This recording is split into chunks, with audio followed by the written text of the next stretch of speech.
Tom, not the result you wanted, but actually the game was a lot closer than what the result says. It was a tough encounter. You got involved. First and foremost, overall, how do you think the game went? I think the first half was poor from our point of view. They was definitely the better team in the first half. But we were still disappointed with the goal that we gave away right at the end. Obviously, I know it's a bit of a cliche, but it's a horrible time to concede right before half time. But they definitely edged the first half. And then we come out of the second half, and I thought we was the better team. I think if you looked at the second half, there was only one team that was going to go on and win it, and I felt personally like it was us. So I know you said obviously like the result doesn't reflect it fully, and it was a lot closer than it was. I mean, if I'm perfectly honest, if it went 2-1 either way, you probably couldn't argue too much with the way that they was in the first half and the way we was in the second half. But when they scored their second goal so late on, we've effectively got nothing to lose. We've got to go and try and get a goal and try and get a point back, and it's just a byproduct of one of them things. You know, if we go forward and try and salvage a draw, then we're always at risk of conceding another goal. So Tom, tell me what I noticed in the first half.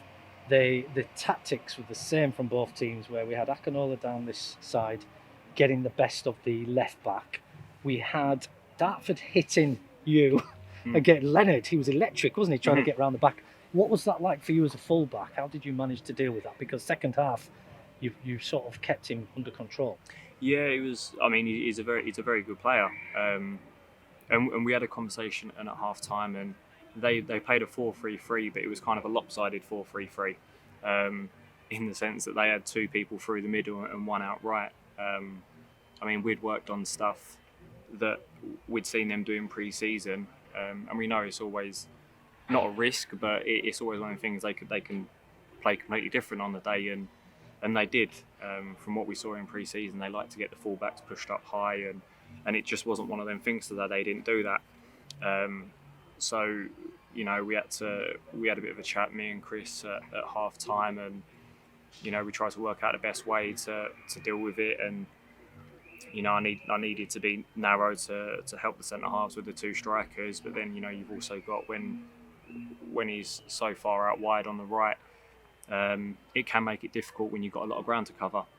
And I think the second half we kind of took a little bit more of a risk, and left me out wider to deal with him, and let the two centre halves deal with the two strikers. And it worked out a lot better in the second half. We just kind of went man for man.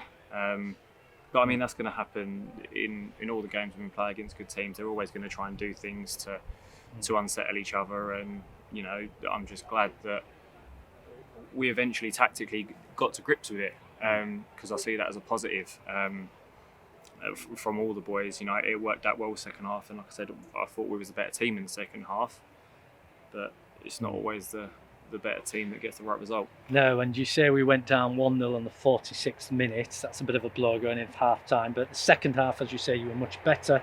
And tell us, Tom, you scored to equalise 1-1. I could see it was a low, hard drive. I thought the goalkeeper got it. Did it go through his legs? Yeah, it did go through. I think the Dartford keepers have got a thing about chucking them in for us, because I think they've done it last year as well. Yeah. No, I mean, it's you always, hit it with some force. It's always, I mean, it's my right foot. I've just got to hit and hope. Just hit it as hard as I can, and it worked out quite well.